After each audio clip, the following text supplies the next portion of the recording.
Hello students, my self Meenakshi और मैं आप सभी का आज टीचर्स अड्डा पे बहुत हार्दिक स्वागत करती हूँ। जैसे कि आज आप सबको पता है कि टीचर्स अड्डा यूजीसी नेट पेपर 2 कॉमर्स की आज से प्रिपरेशन शुरू कर रहा है।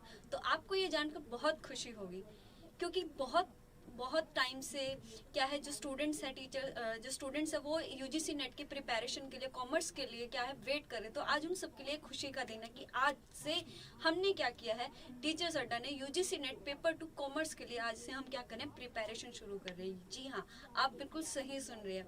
टीचर्स अड्डा यूजीसी नेट पेपर 2 कॉमर्स आज से क्या कर रहा है, शुरू कर रहा है। तो आप जल्दी से जल्दी आइए और हमारे साथ जुड़िए। और हम जो भी स्टूडेंट्स जिन्होंने अपना मास्टर्स कॉमर्स में किया है उनके लिए एक बहुत ही गुड न्यूज़ है कि आज से आप सभी का क्या है, यूजीसी नेट के लिए आप प्रिपरेशन हम शुरू करें। और मैं हूं मीनाक्षी, मैं आप सभी का आज हार्दिक स्वागत करती हूं टीचर्स अड्डा पे यूजीसी नेट की प्रिपरेशन के लिए। तो चलिए स्टूडेंट्स, अब हम स्टार्ट करते हैं। स्टार्ट करने से पहले मैं आपको अपने बारे में बता देती हूँ। मैं हूँ Meenakshi, I am Meenakshi, myself Meenakshi, and I am qualified UGC NET 7 times, right? 7 times। जब मैंने 7 times किया तो आप सभी उस एग्जाम को क्या है बहुत ही इजीली क्वालिफाई कर सकते हो, राइट स्टूडेंट्स। तो अब और मैंने क्या है, I have doctorate and masters in commerce with a specialisation in accounts and finance and having 5 year teaching experience in university and college. तो जब मैं यूजीसी नेट का एग्जाम 7 times क्लियर कर सकती हूँ, क्वालिफाई कर सकती हूँ, तो आप सब स्टूडेंट्स भी, आप सब किस चीज़ का वेट कर रहे हैं? तो आइए स्टूडेंट्स जल्दी से टीचर्स अड्डा पे हमारे यूजीसी नेट के एग्जाम पेपर 2 कॉमर्स के साथ जुड़िए और हमारे साथ कीजिए यूजीसी नेट का एग्जाम की तैयारी। यस, अगर आप हमारे साथ यूजीसी नेट पेपर 2 की तैयारी करते हैं तो definitely I will assure you कि डेफिनेटली आपका यूजीसी नेट का कॉमर्स का जो सेकंड पेपर है वो निकल जाएगा। आपका सिर्फ नेट ही नहीं बल्कि जेआरएफ निकलेगा, क्योंकि मैं आपको ऐसे बहुत सारे ट्रिक्स बताऊंगी, ऐसे टिप्स बताऊंगी जिनको अगर आप फॉलो करोगे तो आप नेट क्या, आप जेआरएफ भी बहुत ही आसानी से क्या कर सकते हो, क्वालिफाई कर सकते हैं। तो आइए जानते हैं हम सबसे पहले कि हमारे यूजीसी नेट एग्जाम क्या है, क्योंकि बहुत से स्टूडेंट्स ऐसे होंगे जिन्हें यूजीसी नेट के एग्जाम के बारे में पता ही ना हो। तो आइए स्टूडेंट्स पहले हम यही बात करते हैं कि यूजीसी नेट एग्जाम होता क्या है। तो बेसिकली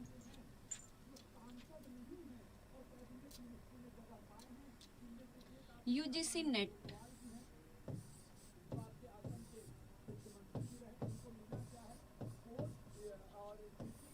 यूजीसी एनटीए नेट। अब क्या है नेट, क्या है आपका NET means national eligibility test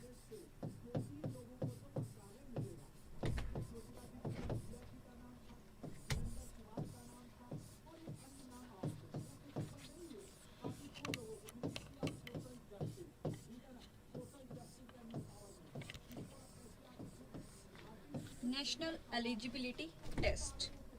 basically ये क्या है कि अगर कोई भी स्टूडेंट जिसने अभी अपना मास्टर्स कंप्लीट किया है या वो पहले ही अपना मास्टर्स कंप्लीट कर चुके हैं और वो स्टूडेंट्स किसी यूनिवर्सिटी में या किसी कॉलेज में असिस्टेंट प्रोफेसर लगना चाहते हैं या फिर वो कॉलेज और यूनिवर्सिटीज़ में पढ़ाना चाहते हैं, तो ऐसे स्टूडेंट्स को क्या है, नेशनल लेवल पर एक एग्जाम होता है नेशनल एलिजिबिलिटी टेस्ट, जिसको उससे पहले क्या करना होता है, क्वालिफाई। यानी कि अगर आप किसी भी ऑल ओवर इंडिया या फिर फॉरेन में भी अगर आप किसी भी यूनिवर्सिटी में या किसी भी कॉलेज में पढ़ाना चाहते हैं तो आपको क्या करना होगा, नेशनल एलिजिबिलिटी टेस्ट नेट को क्या करना होगा, क्वालिफाई करना होगा।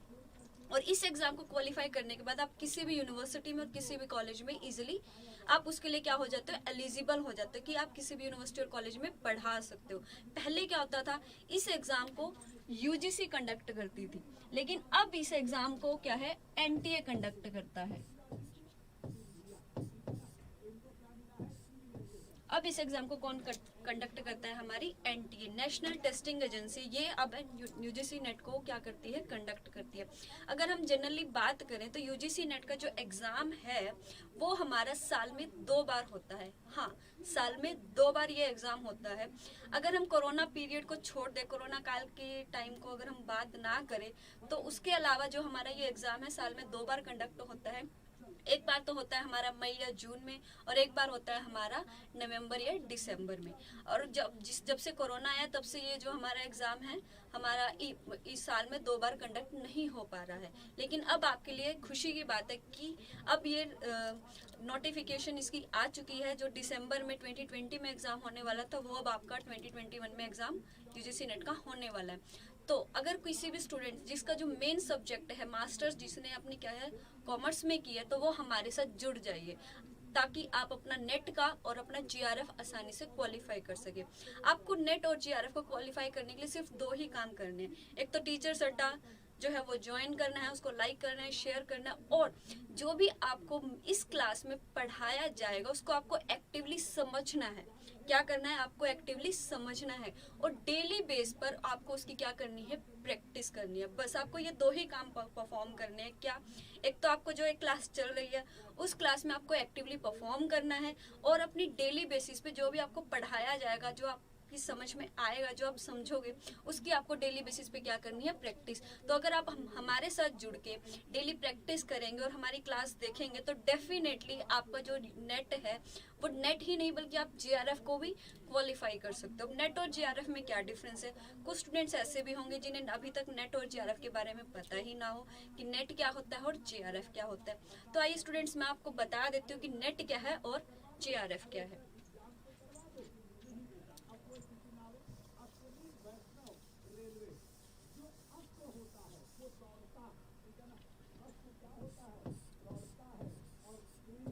Net and JRF,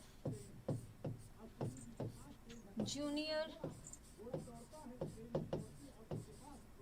research fellowship.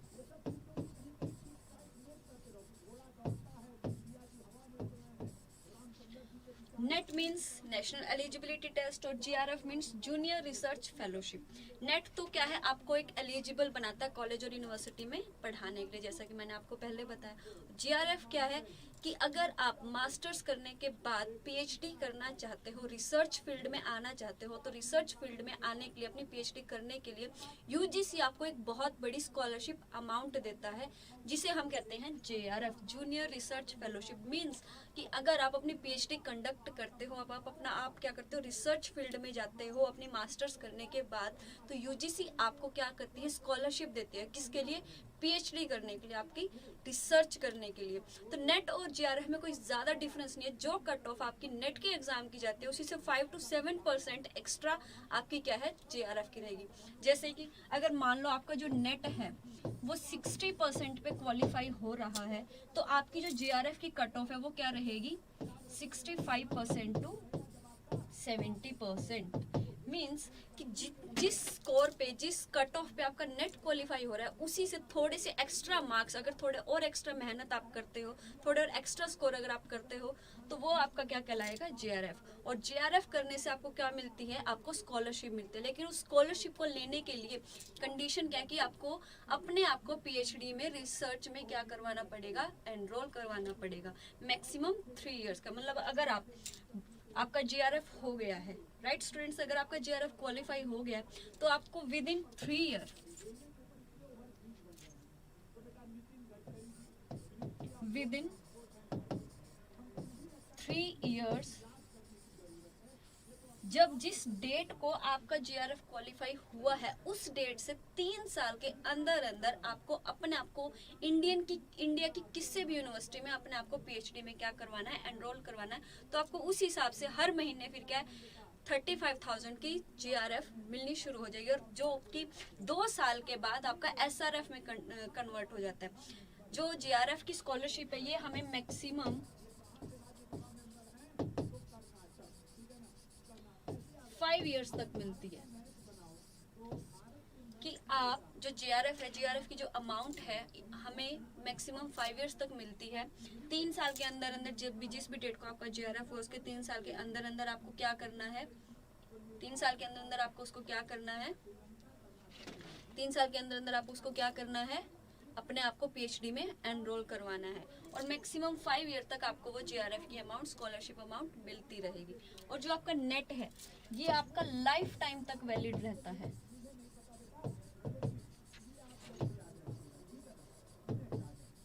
Means कि आप एक बार नेट क्वालिफाई करो और ये उसके बाद आप क्या है, आप लाइफ टाइम तक, ये इसकी जो वैलिडिटी है वो लाइफ टाइम तक, और जीआरएफ जो वो मैक्सिमम 5 ईयर तक है, कि आपको जीआरएफ की जो अमाउंट है वो 5 ईयर तक मिलती रहेगी। जितने टाइम तक आप पीएचडी करोगे उतने टाइम के लिए आपको रिसर्च फेलोशिप मिलती रहेगी। तो ये था नेट और जीआरएफ के बारे में। अब हम बात करते हैं हमारे पेपर 2 कॉमर्स के बारे में।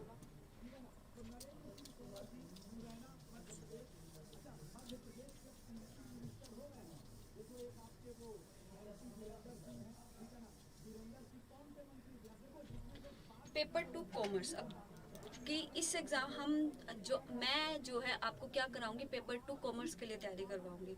तो आप जल्दी से जुड़ जाइए और जल्दी से लाइक करिए, शेयर किए guys, please like share and subscribe. और आज से हम अपना क्या कर रहे हैं, स्टार्ट कर रहे हैं कॉमर्स के लिए सेकंड पेपर की प्रिपरेशन यूजीसी नेट के लिए। तो यूजीसी नेट का जो सेकंड पेपर है उसमें क्या है, आपकी बेसिकली 10 यूनिट्स रहती हैं। क्या रहती हैं आपकी पेपर 2 में 10 यूनिट्स रहती है। हर यूनिट से आपके क्या रहेंगे, 10 क्वेश्चंस रहेंगे। मींस टोटल 100 क्वेश्चंस आपके एग्जाम में आएंगे। Each question has 2 marks. तो टोटल जो मार्क्स हैं वो क्या होंगे, 200। मीन्स जो आपका सेकंड पेपर है उस सेकंड पेपर में आपके क्या रहते हैं, 10 यूनिट है। 10 यूनिट से, हर यूनिट से 10-10 आपके क्वेश्चन आएंगे। टोटल क्वेश्चन आपके एग्जाम में रहेंगे 100 क्वेश्चंस। हर क्वेश्चन आपका क्या रहेगा, 2 मार्क्स का रहेगा। तो यानी कि आपका जो एग्जाम है उसमें 100 क्वेश्चंस होंगे और वो 200 मार्क्स का रहेगा, और इसमें कोई नेगेटिव मार्किंग नहीं होती है। No negative marking.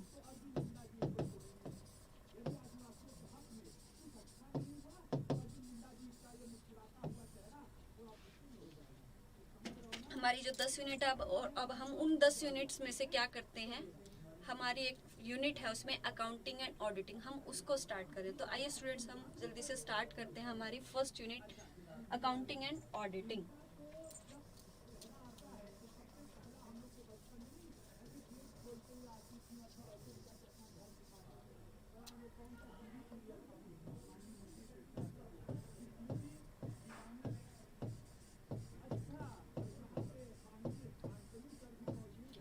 इसमें हमारा जो टॉपिक आज हम करेंगे वो है हमारा basic accounting principles.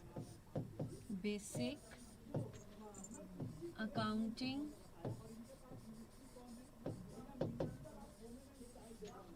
Principles.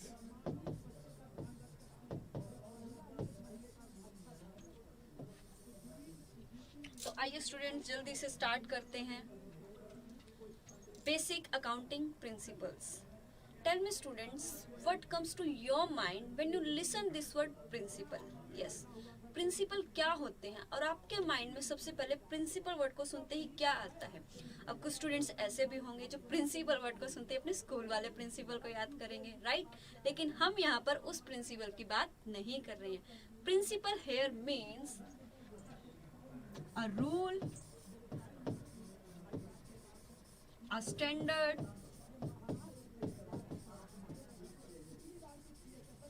or a criteria.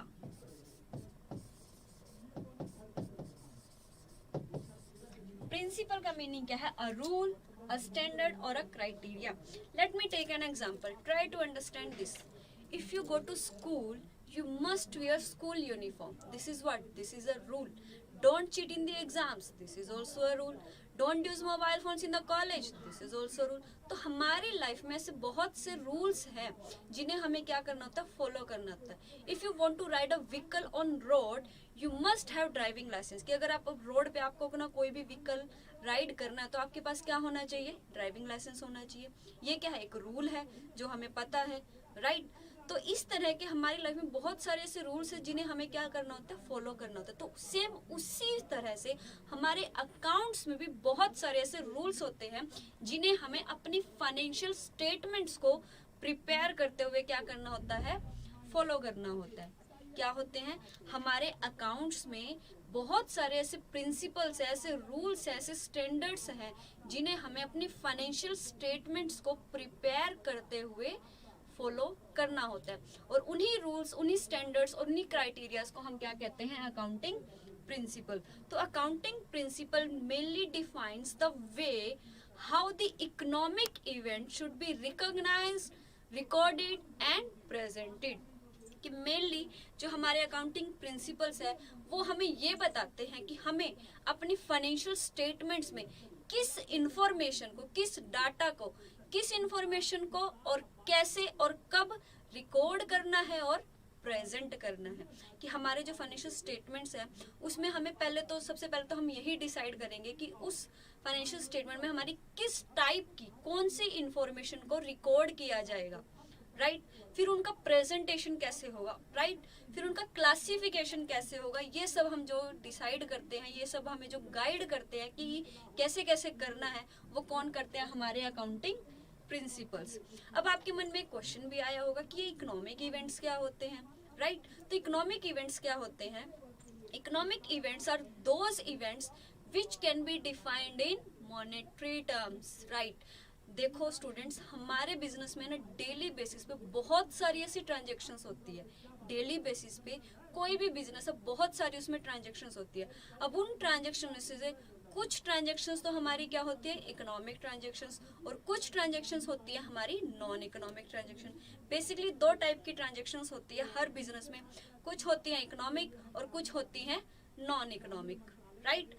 Economic transactions वो ट्रांजेक्शन जिन्हें हम मॉनेटरी टर्म्स में, जिन्हें हम क्या कर सकते हैं, मॉनेटरी टर्म्स में या फिर फाइनेंशियल टर्म्स में डिफाइन कर सकते हैं, क्वांटिटी में मेजर कर सकते हैं। जैसे कि किसी कंपनी की जो टर्नओवर है, उसकी अर्निंग्स है, उसे हम देखते हैं कि मान लो कि रिलायंस कंपनी की जो टर्नओवर है वो क्या है, $10 मिलियन है, राइट। तो इसे हम क्या है, क्वांटिटी में डिफाइन करें कि 10 मिलियन, और मॉनेटरी टर्म्स में भी डिफाइन करें $10 मिलियन है। तो ये क्या है, वो सारे इवेंट्स जिन्हें हम क्या कर सकते हैं, क्वांटिटी में और मॉनेटरी टर्म्स में डिफाइन कर सकते हैं, वो सारे इवेंट्स हमारे क्या कहलाएंगे, इकोनॉमिक इवेंट्स। क्या कहलाएंगे, इकोनॉमिक इवेंट्स। और नॉन इकोनॉमिक इवेंट्स वो होते हैं जिन्हें हम क्वांटिटी में डिफाइन नहीं कर सकते, ना ही मॉनेटरी टर्म्स में और फाइनेंशियल टर्म्स में डिफाइन कर सकते हैं। ऐसे इवेंट्स जो क्वालिटेटिव होते हैं, क्या होते हैं, क्वालिटेटिव। और वो इवेंट्स चाहे कितने भी इम्पोर्टेंट क्यों ना हो, हम उन्हें अपनी फाइनेंशियल स्टेटमेंट्स में इम्पोर्टेंस नहीं दे सकते, ना ही हम उन्हें रिकॉर्ड कर सकते हैं। जैसे कि किसी कंपनी के जो एम्प्लॉयज हैं वो बहुत ज़्यादा हार्ड वर्कर हैं, बहुत ज़्यादा सिंसियर हैं, बहुत ज़्यादा पंक्चुअल हैं, तो चाहे उस कंपनी के जो एम्प्लॉयज है वो कितने भी हार्ड वर्कर हो, सिंसियर हो, इसका गुड इम्पैक्ट कंपनी के ऊपर पड़ेगा, लेकिन हम उन्हें फिर भी फाइनेंशियल स्टेटमेंट्स में रिकॉर्ड नहीं कर सकते। तो क्योंकि ये जो सारी है, ये क्या है, क्वालिटी को डिफाइन करती है। और वो सारे इवेंट जो क्वालिटी को डिफाइन करेंगे उन्हें हम क्या कहेंगे, नॉन इकोनॉमिक इवेंट्स। और जिन इवेंट्स को हम मॉनेटरी टर्म्स में, क्वांटिटी में डिफाइन कर सकते हैं, वो सारे इवेंट्स हमारे क्या रहेंगे, economic events. I hope you are clear what is economic events and what are the non economic events, right. तो अकाउंटिंग प्रिंसिपल बेसिकली हमें क्या बताते हैं कि हमें किस इंफॉर्मेशन को, कौन से इकोनॉमिक इवेंट्स को रिकॉग्नाइज करना है, उनको अपने फाइनेंशियल स्टेटमेंट्स में रिकॉर्ड कैसे करना है और उनकी प्रेजेंटेशन कैसे करनी है, राइट स्टूडेंट। ये था आपका बिल्कुल सिंपल सा मीनिंग किसका, अकाउंटिंग प्रिंसिपल का। कि अकाउंटिंग प्रिंसिपल हमें क्या बताते हैं कि हमें अपने फाइनेंशियल स्टेटमेंट्स में जो इंफॉर्मेशन है, सबसे पहले तो यही कि कौन सी इंफॉर्मेशन, कौन सी, इकोनॉमिक इवेंट्स, कौन सी इन्फॉर्मेशन को, इकोनॉमिक इवेंट्स। पहले ये डिसाइड किया कि इकोनॉमिक इवेंट्स कौन सी है, इकोनॉमिक इवेंट डिसाइड कर लिए, उसके बाद फिर हम क्या करेंगे, उनकी रिकॉर्डिंग करेंगे कि उनका रिकॉर्ड कैसे करना है, राइट। रिकॉर्ड करने के बाद उनकी प्रेजेंटेशन कैसे करनी है हमें अपने फाइनेंशियल स्टेटमेंट्स में, डेबिट में आएगी, क्रेडिट में आएगी, कहाँ, एसेट्स में जाएगी या लायबिलिटीज में जाएगी, ट्रायल बैलेंस में जाएगी या प्रॉफिट एंड लॉस में जाएगी या बैलेंस शीट में जाएगी, उसकी प्रेजेंटेशन कैसे करनी है, ये सब चीजें जो हमें डिसाइड करनी है, ये सब चीजें हमें कौन बताएंगे, हमारे अकाउंटिंग प्रिंसिपल्स। अब हमें इन अकाउंटिंग प्रिंसिपल्स की नीड क्यों पड़ी, अब हम ये डिस्कस करते हैं स्टूडेंट्स। मीनिंग क्लियर हो गया कि अकाउंटिंग प्रिंसिपल क्या होते हैं, वो सारे रूल्स जो हमें ये बताएं कि हमें अपने फाइनेंशियल स्टेटमेंट्स में जो इन्फॉर्मेशन है उसको रिकॉर्ड कैसे करना और उन्हें प्रेजेंट कैसे करना है। राइट स्टूडेंट्स, अब हम ये देखते हैं कि इन प्रिंसिपल्स की हमें नीड क्यों पड़ी।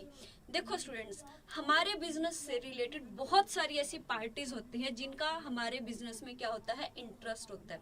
जैसे कि हमारे पास क्या है, प्रोप्राइटर है,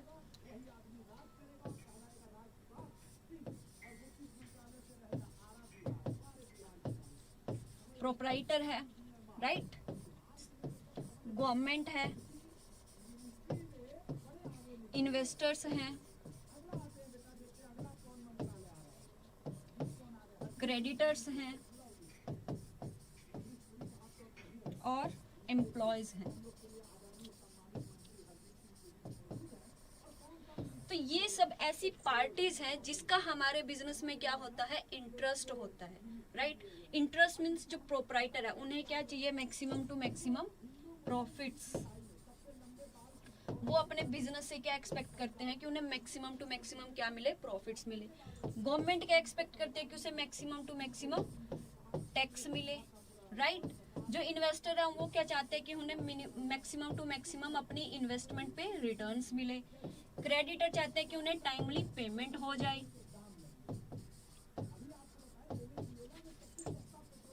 टाइमली पेमेंट ऑफ इंटरेस्ट। और जो एम्प्लॉयज है उन्हें क्या मिले, टाइमली सैलरी।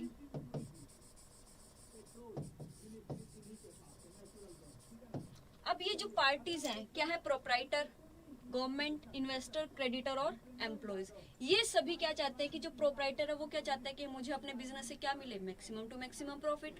गवर्नमेंट क्या चाहती है, मुझे मैक्सिमम से मैक्सिमम क्या मिले, टैक्स मिले। राइट, जो इन्वेस्टर्स है वो क्या सोचते हैं कि हमने जो अपने बिजनेस में इन्वेस्टमेंट की है उस इन्वेस्टमेंट पे हमें क्या मिले, मैक्सिमम टू मैक्सिमम रिटर्न्स मिले। क्रेडिटर्स क्या चाहते हैं, उन्हें टाइमली अपने इंटरेस्ट की क्या मिलती रहे, पेमेंट होती रहे। और एम्प्लॉयज जो वो क्या चाहते हैं, हमें क्या मिले, अपनी सैलरी मिले। तो ये सभी पार्टीज डेली बेस पे कंपनीज में विजिट नहीं करती, आप सभी को भी पता है। राइट, तो ये सभी पार्टी जो कंपनी के साथ जो कम्युनिकेशन करते हैं वो किस बेस पे करती है, हमारी फाइनेंशियल स्टेटमेंट्स के थ्रू।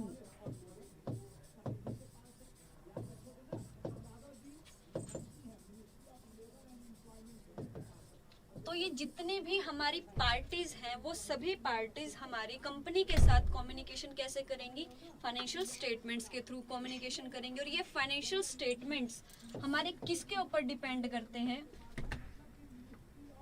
और ये हमारे फाइनेंशियल स्टेटमेंट्स किसके ऊपर डिपेंड करते हैं, अकाउंटिंग प्रिंसिपल्स पर। कैसे डिपेंड करता है अभी बताती हूँ।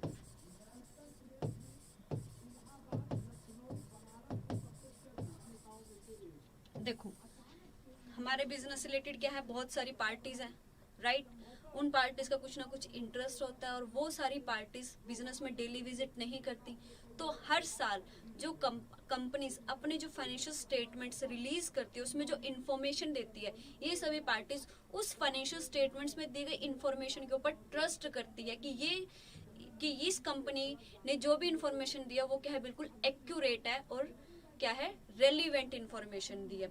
और ये डिसाइड और यही क्या करते हैं, बिलीव करती है कि ये कंपनीज हमारे साथ चीटिंग नहीं करते। यानी कि जितने भी पार्टीज है वो फाइनेंशियल स्टेटमेंट्स के थ्रू कंपनी के साथ क्या करती है, कम्युनिकेशन करती है। राइट, जब वो कंपनी के साथ कम्युनिकेशन करते हैं और ये जो हमारे फाइनेंशियल स्टेटमेंट्स में किस इंफॉर्मेशन को एंटर करना है, उनकी रिकॉर्डिंग कैसे करनी है, उनकी प्रेजेंटेशन कैसे करनी है, वो सब हमारा किसके ऊपर डिपेंड करता है, हमारे अकाउंटिंग प्रिंसिपल्स पे। कि अकाउंटिंग प्रिंसिपल भी हमें ये बताएंगे कि हमें किस इंफॉर्मेशन को अपने अकाउंट्स में, हमारे फाइनेंशियल स्टेटमेंट्स में और किस तरह से प्रेजेंट करना है। तो ये सारी जितनी भी पार्टीज हैं ये कैसे कम्युनिकेशन करेंगे, फाइनेंशियल स्टेटमेंट्स के थ्रू। कि फाइनेंशियल स्टेटमेंट्स में जो इन्फॉर्मेशन हमें दी गई है वो कितनी रेलिवेंट और कितनी एक्यूरेट, और कंपनी उस इन्फॉर्मेशन के बेस पर ही जो इन्वेस्टर है, जो हमारे फाइनेंशियल स्टेटमेंट्स है, जो हमारे प्रॉफिट एंड लॉस है, जो हमारी क्या है बैलेंस शीट है, बैलेंस शीट से हमें क्या पता चलता है कि हमारी कंपनी की जो फाइनेंशियल पोजीशन है वो कितनी है, हमारी कंपनी कहाँ स्टैंड कर रही है, हमारी कंपनी के प्रॉफिट्स कहाँ जा रहे हैं, किस डायरेक्शन में जा रहे हैं, वो इंक्रीजिंग है, डिक्रीजिंग है, कैसे है। तो ये सारी इन्फॉर्मेशन हमें कहाँ से पता चलती है? फाइनेंशियल स्टेटमेंट से। और इन्हीं फाइनेंशियल स्टेटमेंट के बेस पे कोई भी इन्वेस्टर के बेस पर ही क्या करता है? इन्वेस्टमेंट करता है। गवर्नमेंट टैक्स लगाती है कि हाँ, इस कंपनी की जो टर्नओवर है, सेल है, ये इनका प्रॉफिट इतना है, तो हमें इसके ऊपर इतना टैक्स लेना है। इन्वेस्टर अपनी इन्वेस्टमेंट इसी बेस पे करता है।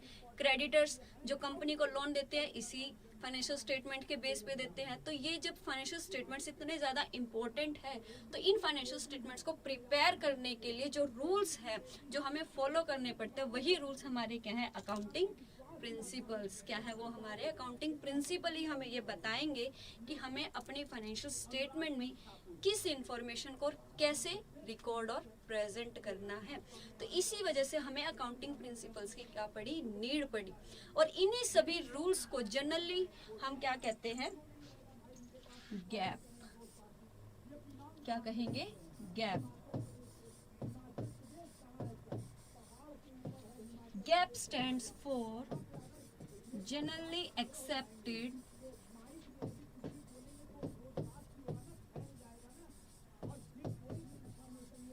accounting principles.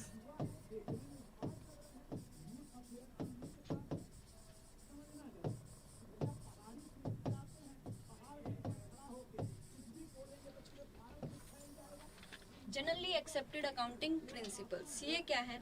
All over the world कि हमारी जितनी भी कंपनीज हैं, ऑल ओवर द वर्ल्ड हमारे जितने भी रूल्स हैं, वो सभी रूल क्या हो? एक जैसे हो। ऑल ओवर द वर्ल्ड हमारे जो फाइनेंशियल स्टेटमेंट्स को प्रिपेयर करने के जो रूल्स हैं, वो सारे रूल्स क्या हो? हमारे एक जैसे हो। उसी के लिए हमारे पास क्या आया है? Gap, generally accepted accounting principles. कि जैसे आप सबको पता है कि ग्लोबलाइजेशन का टाइम है, कोई भी कंपनी सिर्फ एक कंट्री तक लिमिटेड नहीं है, वो अपना जो बिजनेस है ऑल ओवर द वर्ल्ड करना चाहती है, राइट। तो अगर कोई भी तो हमें अपनी फाइनेंशियल स्टेटमेंट्स को बनाने के लिए, अगर हम कोई इंडियन कंपनी है और इंडिया में रहते हुए हम अपने फाइनेंशियल स्टेटमेंट्स को प्रिपेयर कर रहे हैं और वहाँ पर हमें अलग रूल्स फॉलो करने पड़े और दूसरी कंट्री में हम अलग रूल्स को फॉलो करें, तो वहाँ पर क्या होगा? कंपैरिजन पॉसिबल नहीं है, उनमें कंसिस्टेंसी नहीं आएगी। तो ऑल ओवर द वर्ल्ड हमारे जो रूल्स हैं वो क्या रहे? सेम रहे। क्यों रहे सेम? ताकि हमारे जो फाइनेंशियल स्टेटमेंट्स हैं उनमें क्या आ सके? कंसिस्टेंसी आ सके, यूनिफॉर्मिटी आ सके और जो अकाउंटिंग प्रोसीजर की यूटिलिटी है उसको वो क्या कर सके? एनहांस कर सके। इसलिए हमारे पास क्या आए हैं? Gap, generally accepted accounting principles. की जितने भी हमारे रूल्स हैं फाइनेंशियल स्टेटमेंट्स को प्रिपेयर करने के, वो ऑल ओवर द वर्ल्ड जो रूल्स है वो हमारे क्या रहने चाहिए? सेम रहने चाहिए। क्या रहने चाहिए? सेम। और वो सेम रहने के लिए हमारे पास क्या आए हैं?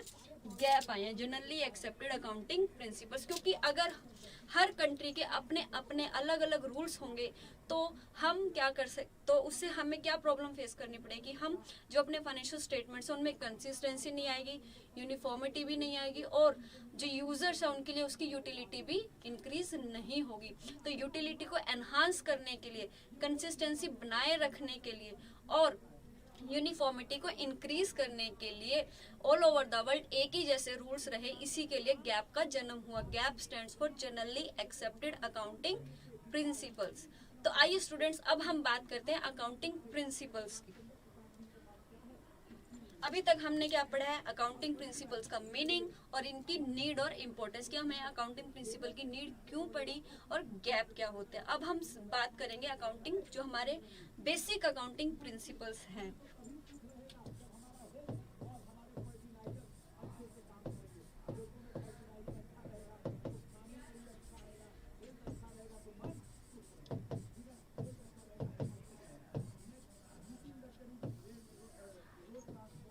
अकाउंटिंग प्रिंसिपल हमारे मेनली दो टाइप के होते हैं। एक होते हैं हमारे अकाउंटिंग कॉन्सेप्ट्स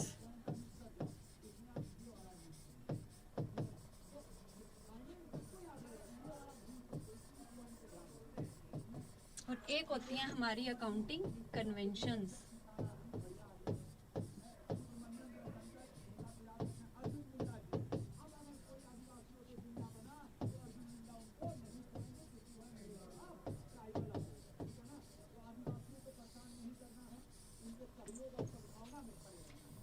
जो बेसिकली हमारे अकाउंटिंग प्रिंसिपल है वो क्या होते हैं, दो टाइप के, अकाउंटिंग कॉन्सेप्ट्स और accounting conventions.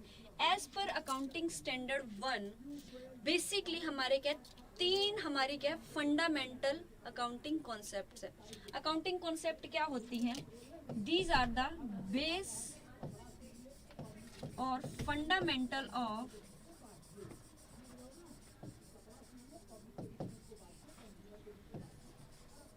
Accounting procedure.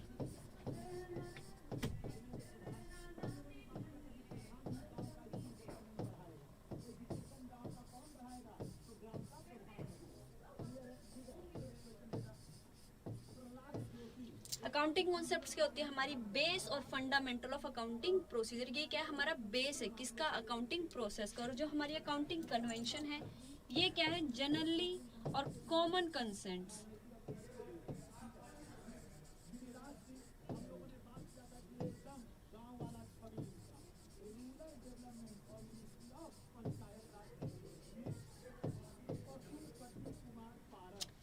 Basically हमारे प्रिंसिपल क्या है, दो टाइप के होते हैं, अकाउंटिंग कॉन्सेप्ट्स और अकाउंटिंग कन्वेंशंस। जो कॉन्सेप्ट है वो हमारा क्या है, अकाउंटिंग प्रोसीजर का बेस है, फंडामेंटल है।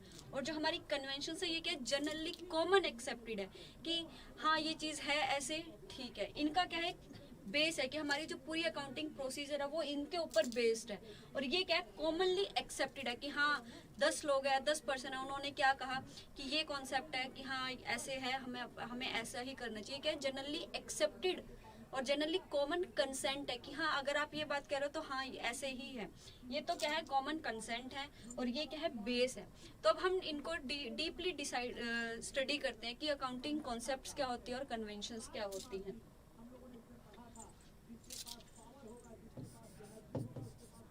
As per Accounting Standard 1, 3 fundamental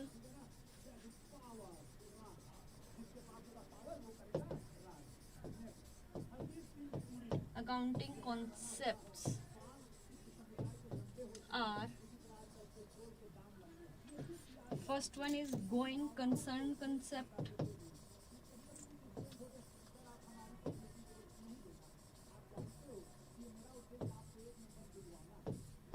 second one is consistency concept,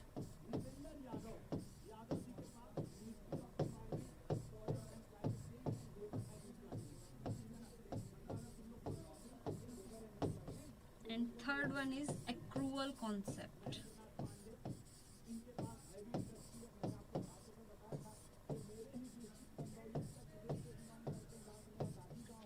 accounting standard 1 के अकॉर्डिंग क्या है, हमारे पास 3 फंडामेंटल अकाउंटिंग कॉन्सेप्ट है। कौन कौन सी, पहली है हमारी गोइंग कंसर्न कॉन्सेप्ट, सेकंड है हमारी कंसिस्टेंसी कॉन्सेप्ट और थर्ड है हमारी एक्रूवल कॉन्सेप्ट। तो आइए स्टूडेंट्स अब हम इन्हें डीपली डिस्कस करते हैं।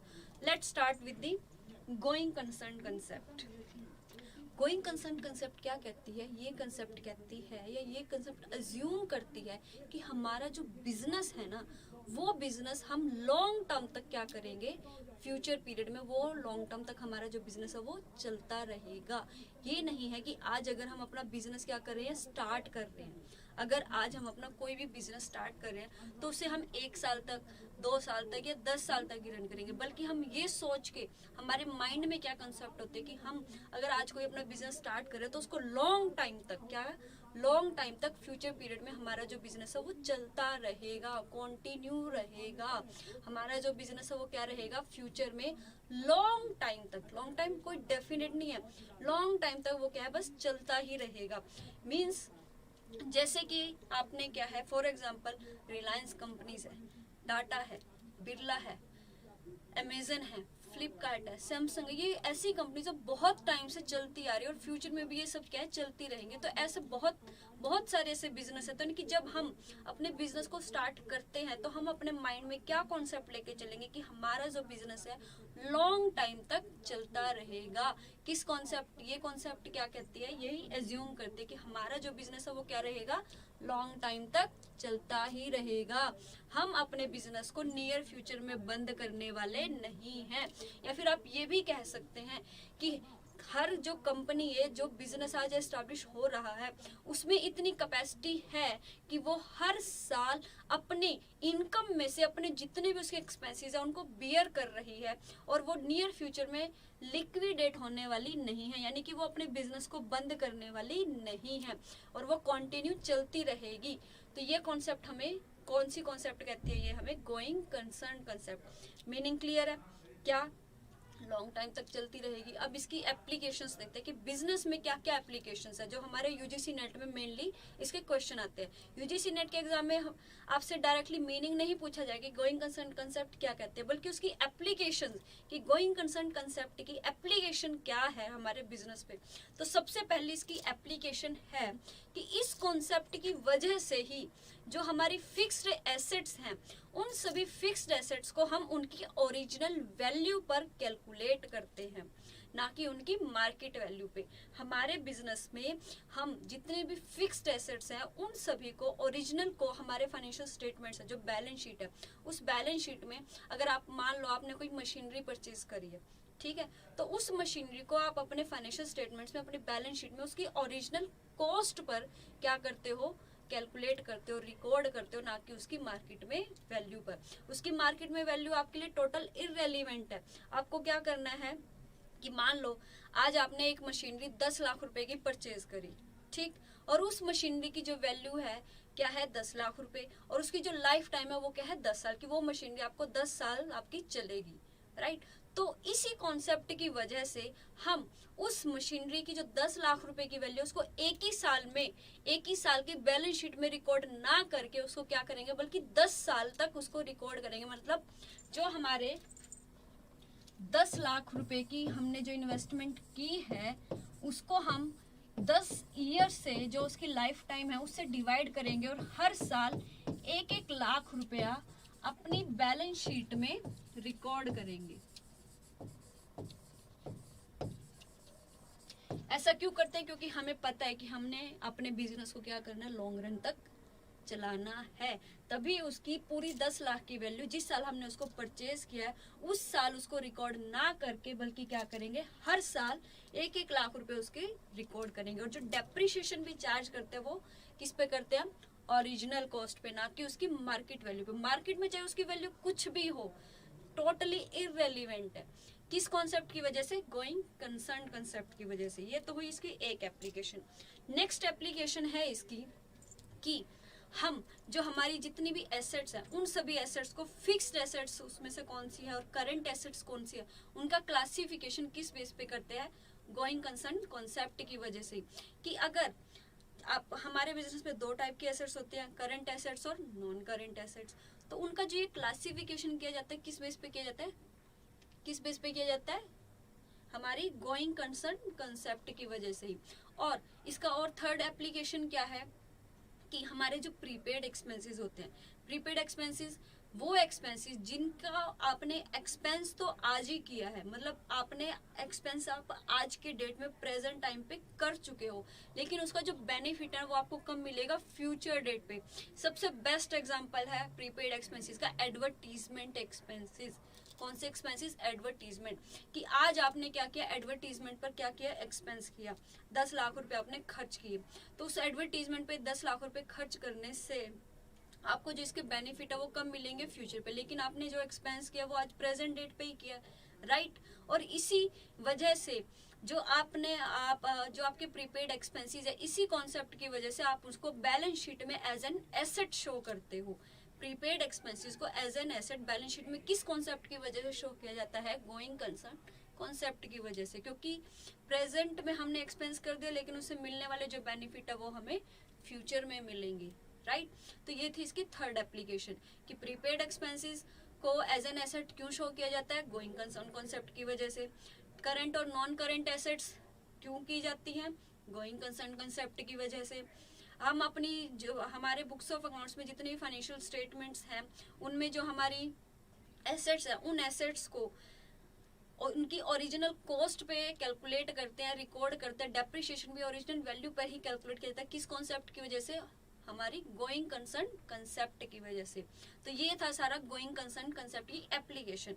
अब हमारी दूसरी कॉन्सेप्ट है कंसिस्टेंसी कॉन्सेप्ट।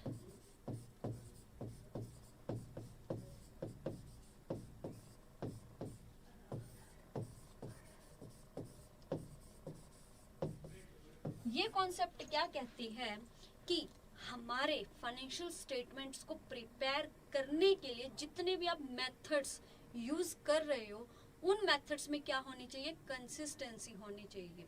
कैसे कि अगर आप डेप्रीशिएशन को, वैसे तो हमारे क्या है ऑर्गेनाइजेशन में, हमारी कंपनी में जो डेप्रीशिएशन है उसको कैलकुलेट करने के बहुत सारे तरीके होते हैं, लेकिन ये कॉन्सेप्ट क्या कहती है कि आपको हर साल आपके जो जितने भी मेथड्स हैं, जो प्रोविजन है, उन सबको कैलकुलेट करने का आपका क्या है, जो मेथड्स है उनमें क्या होनी चाहिए, कंसिस्टेंसी होनी चाहिए। ये नहीं है कि आप हर साल जो उन मेथड्स और जो प्रोविजन है उनको क्या करते रहो, चेंज करते, बल्कि उनमें कुछ टाइम तक क्या होनी चाहिए, कंसिस्टेंसी। ऐसा क्यों है, क्योंकि अगर हम उनमें कंसिस्टेंसी रखेंगे तो उससे क्या बेनिफिट होगा कि हम जो कंपनी है, जो बिजनेस है, वो अपने आप का खुद से कंपैरिजन कर सकते हैं कि इस साल मेरे इतने प्रॉफिट है और लास्ट ईयर मेरे इतने प्रॉफिट्स थे, इस साल मेरी फाइनेंशियल पोजीशन ये है और लास्ट ईयर मेरी ये फाइनेंशियल पोजीशन ये थी, राइट। और अब कंपनी अपना खुद का आपस में भी कंपैरिजन कर सकते हैं और दूसरी कंपनी के कंपैरेटिवली भी देख सकते हैं कि हम दूसरी कंपनीज के कंपैरेटिवली कहाँ स्टैंड कर रहे हैं। ये सिर्फ कब पॉसिबल है, अगर हमारे जो मेथड्स हैं, हमारे फाइनेंशियल स्टेटमेंट्स को प्रिपेयर करने के जो मेथड्स है उसमें क्या होगी, कंसिस्टेंसी। अगर हम एक ही रूल को फॉलो करते हैं, जैसे फॉर एग्जांपल डेप्रिसिएशन को कैलकुलेट करने के बहुत सारे मेथड्स हैं, तो अगर आपने लास्ट ईयर क्या किया है, रिटर्न डाउन वैल्यू मेथड से कैलकुलेट किया, इस साल आप क्या कर रहे हो, स्ट्रेट लाइन मेथड से कैलकुलेट करो, तो दोनों साल में आपकी जो डेप्रिसिएशन की वैल्यू है वो क्या रहेगी, चेंज रहेगी। और कंपैरिजन कब पॉसिबल होता है, अगर दोनों चीजें क्या हो, आपकी सेम हो, सिमिलर हो। किसी भी दो सेम और सिमिलर चीजों में ही क्या हो सकता है, कंपैरिजन पॉसिबल हो सकता है। लेकिन अगर आपकी वैल्यूज ही दोनों की अलग अलग है तो वहां पर आप कंपैरिजन कर ही नहीं सकते, और अगर कंपैरिजन करोगे तो भी आपको सही रिजल्ट नहीं मिलेंगे। एक तो इसका सबसे मेन बेनिफिट क्या है कि कंपनी अपने आप का खुद से कंपैरिजन कर सकते हैं कि लास्ट ईयर हम कहाँ स्टैंड कर रहे थे और इस ईयर हम कहाँ स्टैंड कर रहे हैं, राइट। और अब एक ही जैसी बहुत सारी कंपनीज होती हैं, तो कंपनी अपने आप को किसी दूसरी कंपनी के कंपैरेटिवली भी देख सकते हैं कि कंपैरिजन कर सकते हैं कि हम उस कंपनी के कंपैरेटिवली कहाँ स्टैंड करें। अगर क्या होगा, अगर उनके मेथड्स, उनके प्रोविजंस में क्या होगी, कंसिस्टेंसी, राइट स्टूडेंट्स। तो ये था आपका कंसिस्टेंसी कॉन्सेप्ट कि हमारे जो मेथड्स है फाइनेंशियल स्टेटमेंट्स को प्रिपेयर करने के, प्रोविजन बनाने के, वो हर साल हमारे सेम रहने चाहिए। लेकिन इस कॉन्सेप्ट का मतलब ये नहीं है कि अगर आपकी जो सिचुएशन है, जो आपका एनवायरनमेंट है, वो चेंज हो जाए तो भी आपको अपने मेथड्स को सेम ही रखना है। नहीं, एक अपने एनवायरनमेंट में, अपनी सिचुएशंस में अगर चेंज हो रहा है तो आपको उन सिचुएशंस और एनवायरनमेंट में चेंज के अकॉर्डिंग ही क्या करना चाहिए, अपने रूल्स, अपने मेथड्स में भी चेंज कर देना चाहिए। लेकिन हर साल उनको चेंज नहीं करना चाहिए। मतलब आप चेंज करो as per the situations, as per the environment, लेकिन डेली बेसिस पे, ईयरली बेसिस पे अपने मेथड्स को चेंज ना करो, राइट स्टूडेंट्स। जैसे पहले के टाइम में क्या होता था, ब्लैक एंड व्हाइट टेलीविजन होते थे, फिर हमारे पास क्या आए, कलर टेलीविजन आए, फिर हमारे पास LCD LEDs आई, राइट। तो ऐसे ही as per the situations, as per the environment हमें अपने बिजनेसेस में क्या करना होता है, हमारे मेथड्स में चेंज करना पड़ता है। तो ये कंसिस्टेंसी कंसेप्ट ऐसा भी नहीं कहते कि हम बिल्कुल ही चेंज ना करो, चेंज करो as per the environment, as per the situations. तो ये था हमारा कंसिस्टेंसी कॉन्सेप्ट। अब हम डिस्कस करते हैं एक्रूअल कॉन्सेप्ट।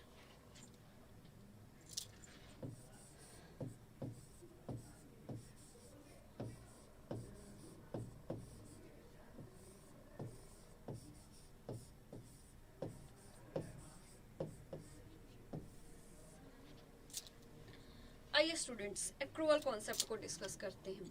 एक्रूअल कॉन्सेप्ट क्या है, वो कॉन्सेप्ट हमारे अकाउंट्स में क्या है, हमारे पास दो बेस है। हमारी जो जितनी भी ट्रांजैक्शंस हैं, उन सभी ट्रांजैक्शंस को रिकॉर्ड करने के हमारे पास क्या दो सिस्टम होते हैं, एक होता है एक्रूअल और एक होता है cash basis of system. Accrual system क्या कहता है कि अगर आपने अपने बिजनेस में आज कोई भी ट्रांजैक्शन की है तो उस ट्रांजैक्शन को आपको आज ही अपने बुक्स ऑफ अकाउंट्स में क्या कर लेना है, रिकॉर्ड कर लेना है। जैसे ही कोई ट्रांजेक्शन आज आपने की है, उस ट्रांजेक्शन को आपको आज ही क्या कर लेना है, उसको रिकॉर्ड कर लेना है, राइट।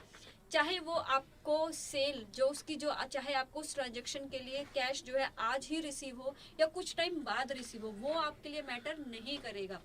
क्या करना है, एक्रूवल सिस्टम क्या कहता है कि जब आपकी वो जो सेल है, जब आप उस सेल को कर चुके हो, चाहे आपको उसके लिए कैश मिला है या नहीं मिला, ये टोटली इररेलीवेंट है। हमें उसको अपने बुक्स ऑफ अकाउंट में ट्रांजेक्शन के होते ही क्या कर लेना, उसको रिकॉर्ड कर लेना है। वो ट्रांजेक्शन, वो इवेंट, वो क्या कहलाएगा, हमारा एक्रूवल कॉन्सेप्ट। और कैश बेसिस ऑफ सिस्टम क्या कहता है कि आपको अपने अकाउंट्स में, अपने बुक्स ऑफ अकाउंट्स में उस ट्रांजेक्शन को सिर्फ और सिर्फ तभी रिकॉर्ड करना है जब आपको उस ट्रांजेक्शन के लिए कैश रिसीव हो जाए। मीन्स ट्रांजेक्शन चाहे आपने कभी भी की रही हो, लेकिन अगर आपको उसके लिए कैश नहीं मिला है तो आप उस ट्रांजैक्शन को अपने बुक्स ऑफ अकाउंट्स में रिकॉर्ड नहीं करोगे। आपको अपने अकाउंट्स में उस ट्रांजैक्शन को सिर्फ और सिर्फ तब रिकॉर्ड करना है जब आपको उसके लिए क्या मिलेगा, कैश मिलेगा। तो एक्रूवल कॉन्सेप्ट क्या कहती है कि हमें अपने बुक्स ऑफ अकाउंट्स में किसी भी ट्रांजैक्शन को होते ही, जैसे ही वो ट्रांजैक्शन हुई, जैसे कि मान लो आज मैंने क्या सेल करी है 1 लाख रुपए की, तो और जिसमें से 1 लाख रुपए की जो मैंने जो सेल किया वो किसमें की है, क्रेडिट में की है, मुझे कुछ भी कैश रिसीव नहीं हुआ है। तो एक्रूवल कॉन्सेप्ट के अकॉर्डिंग हमें वो 1 लाख रुपए की सेल हमें आज की डेट में ही अपने बुक्स ऑफ अकाउंट्स में क्या कर लेनी चाहिए, रिकॉर्ड कर लेनी चाहिए, राइट स्टूडेंट्स। क्योंकि अगर हम ऐसा करेंगे तो इससे हमारे जो प्रॉफिट्स है, पूरे 1 साल के जो प्रॉफिट है वो हमारे एक्यूरेट रहेंगे। क्योंकि इस साल की जो एक्सपेंसेस हैं, जो इनकम है, वो क्या होंगे, हमें ट्रू और फेयर पिक्चर प्रोवाइड करेंगे। लेकिन अगर हम कैश बेसिस ऑफ सिस्टम को फॉलो करते हैं तो उससे हमारे जो प्रॉफिट्स हैं, मान लो कि हमारी इनकम थी तो वो लास्ट ईयर की, लेकिन हमें उसके लिए कैश, मान लो आपने कोई ट्रांजेक्शन है फेब में की, आपने कोई ट्रांजेक्शन है क्या किया, आपने जो एक सेल है वो क्या की, फेब में की, लेकिन आपको उसके लिए जो अमाउंट मिली है, जो कैश रियलाइज हुआ है, वो 2 महीने के बाद मिला है। सेल तो आपने फेब में ही कर दी, लेकिन उसको लिए आपको सेल आपके लिए उसके लिए आपको जो कैश है वो कब मिली, अप्रैल में मिली, राइट। तो आप उस ट्रांजैक्शन को कैश बेसिस ऑफ सिस्टम के अकॉर्डिंग कब रिकॉर्ड करोगे, अप्रैल में। तो उससे क्या होगा कि वो इनकम आपकी थी तो लास्ट ईयर की, लेकिन आपने उसको लास्ट ईयर में रिकॉर्ड ना करके कब किया, नेक्स्ट ईयर में रिकॉर्ड किया, तो वो नेक्स्ट ईयर के प्रॉफिट्स को अफेक्ट करेगी। और लास्ट ईयर का जो प्रॉफिट है वो उससे सेल से क्या हो जाएगा, कम हो जाएगा, और नेक्स्ट ईयर का जो प्रॉफिट है वो क्या हो जाएगा, हमारा इंक्रीज हो जाएगा। तो ये कैश बेसिस ऑफ सिस्टम हमें एक्यूरेट और true and fair picture provide नहीं करता है। इसीलिए हमें अपने बिजनेस में क्या है, एक्रूवल सिस्टम को हम फॉलो करते हैं। क्यों, जब हम ट्रांजैक्शन को कर चुके हैं तभी हमें क्या करना चाहिए, उसको रिकॉर्ड कर लेना चाहिए। तो ये थी हमारी 3 fundamental accounting concepts, going concern concept, consistency concept और एक्रूवल कॉन्सेप्ट। ये तो थी हमारी फंडामेंटल कॉन्सेप्ट। अब हम इसके बारे, अब हमारी जो ट्रांजैक्शंस हैं वो है हमारी बाकी की जो ट्रांजैक्शंस हैं, अब हम उन सभी बाकी की जो हमारी इवेंट्स कॉन्सेप्ट्स है, अब हम उनके बारे में डिस्कस करेंगे।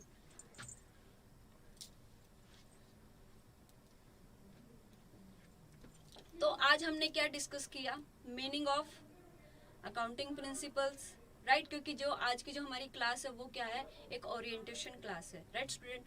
तो आप जितना जल्दी अपने आसपास के जो अपने फ्रेंड्स है सर्कल को फटाफट बोलो और उन्हें बताओ कि आज से टीचर्स अड्डा पे यूजीसी नेट कॉमर्स के लिए जो क्लासेस है वो शुरू हो गई हैं। आप जल्दी से जल्दी अपना इसको ज्वाइन करो, लाइक करो, शेयर करो और सब्सक्राइब करो। जल्दी से जल्दी हमारे साथ जुड़े रहो ताकि हम अपनी जो यूजीसी नेट की प्रिपरेशन उसको क्या कर सके, स्पीड अप कर सके, राइट स्टूडेंट्स। तो आज हमने क्या क्या डिस्कस किया उसका एक बार ब्रीफ में कर लेते हैं। सबसे पहले हमने क्या किया, अकाउंटिंग प्रिंसिपल का मीनिंग किया, फिर हमने देखा कि उसकी नीड और इम्पोर्टेंस क्या है, फिर हमने क्या किया, अकाउंटिंग कॉन्सेप्ट कौन कौन सी है, 2 टाइप की होती है, एक होती है अकाउंटिंग कॉन्सेप्ट, एक होती है अकाउंटिंग कन्वेंशन, राइट। अब अकाउंटिंग कॉन्सेप्ट्स में भी हमारी बहुत सारी अकाउंटिंग कॉन्सेप्ट्स हैं, उनमें से हमने जो अकाउंटिंग स्टैंडर्ड 1 के अकॉर्डिंग जो 3 फंडामेंटल अकाउंटिंग कॉन्सेप्ट्स है उनको डिस्कस किया, going concern concept, consistency concept और एक्रूवल कॉन्सेप्ट। आई होप आप सबको ये समझ आया होगा। अगर आप सबको ये सब समझ आया तो आप प्लीज़ कमेंट करके मुझे बताएं, और ऐसी ही और वीडियोस के लिए, लाइव के लिए कल हम, और जो हमारी बाकी की कॉन्सेप्ट है उसके लिए हम कल लाइव रहेंगे, सेम यही timing 4:30 to 5:30। Thank you students.